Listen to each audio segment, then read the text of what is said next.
जवान जवान लोग चले जा रहे हैं। उन्होंने कहा मुल्क साहब आप ये नहीं सुने, आप 29 साल को देख करके जवान समझ रहे हैं, नहीं, न्यूज ऐसे पढ़िए वो 29 साल का बूढ़ा मर गया और वो 60 साल का जवान जिंदा है। 60 साल रहने के बावजूद उसने सेहत को जवान की तरह रखा। ये नौजवान बच्चे दिन में 11-11, 12-12, 1-1 बजे तक सो करके, नाश्ते नहीं कर गुटके सिगरेटा खा पी करके, रात की नींद नहीं सो करके पूरी अपनी इम्यूनिटी पावर को इतना कमजोर कर लिए कि उन्होंने दिखने में 25 साल, 30 साल, 35 साल के हैं, 70 साल के बूढ़े से ज्यादा कमजोर उनकी इम्यूनिटी है। और वो 60-70 साल वाला बूढ़ा है, लेकिन वो अपनी रूटीन बराबर रखकर, सेहत अच्छी रख करके जवान की तरह है। तो जवान और बूढ़ा इंसान उम्र के लिहाज से नहीं होता, अपनी सेहत के लिहाज से होता है। इस्लाम ने क्लियर किया है, मौत से मुसलमान डरता नहीं है।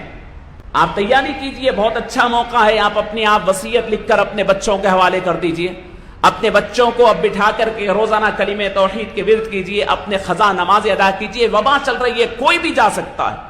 अल्लाह की बारगाह में जाऊं तो ना मैं किसी का पैसा बाकी रहूं, ना किसी का दिल दुखाया हुआ रहूं, ना किसी कोई नमाजें बाकी रखूं, ना मेरे कोई रोजे बाकी रखे। तैयारी का मौका है, अल्लाह तैयारी का मौका दे रहा।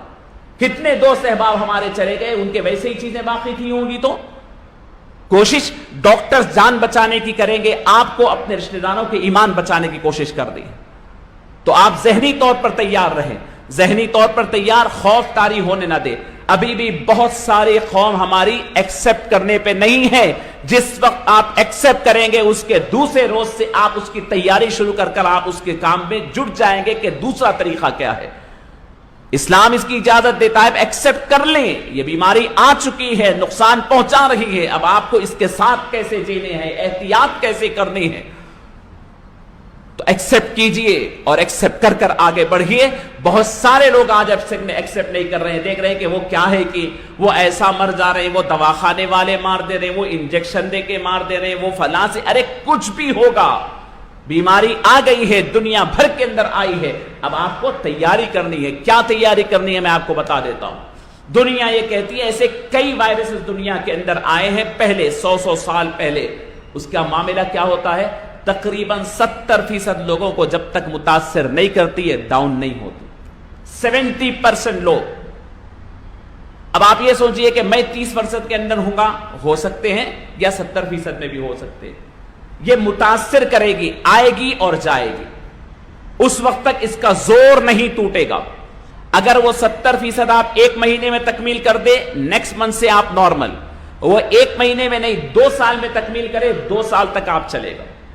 क्यों लॉकडाउन हो रहे हैं? इसलिए हो रहे हैं, ये इसलिए किया कि अगर अचानक पूरे 70% हो जाए, सबको मालूम है 70% लोग मुतासिर हो गए, अचानक हो जाए तो लोगों के पास मेडिकल फैसिलिटी नहीं है, इस वजह से डिवाइड करते हुए ले जा रहे हैं।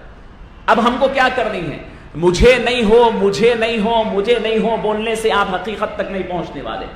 हकीकत तक पहुंचने के लिए आपको तैयारी करनी है। तैयारी 2 किस्म की तैयारी है, एक जिस्मानी तैयारी, एक जहनी तैयारी। जिस्मानी तौर पर आपकी अपने आप को सेहतमंद रखना है, आपको सही नींद, अच्छी नींद लेना है, बेहतरीन नींद, 7 घंटे 8 घंटे की सेहतमंद नींद, डिस्टर्बेंस के बगैर नींद अच्छी हो, एक्सरसाइज हो, आपके जिस्म को मजबूत, ग़िज़ा डाइट बड़ी मजबूत हो, रेगुलर डाइट नहीं, इम्यूनिटी बूस्ट करने वाली मजबूत तरीन डाइट आपको लेनी है। आपको कब्ज नहीं होने देनी है, आपकी सेहत मजबूत रखिए, इम्यूनिटी मजबूत रखिए। यह बीमारी आएगी भी और चले भी जाएगी, नहीं आएगी नहीं, आएगी। आपके अंदर उसके असरात कितने होंगे वो डिपेंड करता है आपकी इम्यूनिटी पावर पर। कल मेरे दोस्त के सामने मैंने जिक्र किया कि भाई जवान जवान लोग चले जा रहे हैं, तो उन्होंने कहा मुल्क साहब आप ये नहीं सुने, आप 29 साल को देख करके जवान समझ रहे हैं, नहीं, न्यूज ऐसे पढ़िए वो 29 साल का बूढ़ा मर गया और वो 60 साल का जवान जिंदा है। 60 साल रहने के बावजूद उसने सेहत को जवान की तरह रखा। ये नौजवान बच्चे दिन में 11-11, 12-12, 1-1 बजे तक सो करके, नाश्ते नहीं कर गुटके सिगरेटा खा पी करके, रात की नींद नहीं सो करके पूरी अपनी इम्यूनिटी पावर को इतना कमजोर कर लिए कि उन्होंने दिखने में 25 साल, 30 साल, 35 साल के हैं, 70 साल के बूढ़े से ज्यादा कमजोर उनकी इम्यूनिटी है। और वो 60-70 साल वाला बूढ़ा है, लेकिन वो अपनी रूटीन बराबर रखकर, सेहत अच्छी रख करके जवान की तरह है। तो जवान और बूढ़ा इंसान उम्र के लिहाज से नहीं होता, अपनी सेहत के लिहाज से होता है। تو آپ کو یہ جسمانی طور پر کرنی ہے اپنی روٹین، اور سب سے اہم چیز آپ کو واٹس ایپ، فیس بک اور ٹی وی، یہ کورونا کے یہ جو اسکور بورڈ ہے اس کو چھوڑ دینا ہے۔ یہ 4 چیزیں آپ کی جسمانی صحت کے لحاظ سے کریں۔ ذہنی لحاظ سے آپ کو یاد رکھیں کہ آپ کے اوپر خوف اور کسی رنج کو طاری ہونے نہ دے۔ اسلام نے کلیئر کیا ہے موت سے مسلمان ڈرتا نہیں ہے۔ آپ تیاری کیجئے، بہت اچھا موقع ہے، آپ اپنی وصیت لکھ کر اپنے بچوں کے حوالے کر دیجئے، اپنے بچوں کو اب بٹھا کر کے روزانہ کلمہ توحید کے ورد کیجئے، اپنے قضا نماز ادا کیجئے۔ وبا چل رہی ہے، کوئی بھی جا سکتا ہے۔ اللہ کی بارگاہ میں جاؤں تو نہ میں کسی کا پیسہ باقی رہوں، نہ کسی کا دل دکھایا ہوا رہوں، نہ کسی کوئی نمازیں باقی رکھوں، نہ میرے کوئی روزے باقی رکھے۔ تیاری کا موقع ہے، اللہ تیاری کا موقع دے رہا۔ کتنے دوست احباب ہمارے چلے گئے، ان کے ویسے ہی چیزیں باقی تھی ہوں گی، تو کوشش ڈاکٹرز جان بچانے کی کریں گے، آپ کو اپنے رشتہ داروں کے ایمان بچانے کی کوشش کر دی۔ تو آپ ذہنی طور پر تیار رہیں، ذہنی طور پر تیار، خوف طاری ہونے نہ دے۔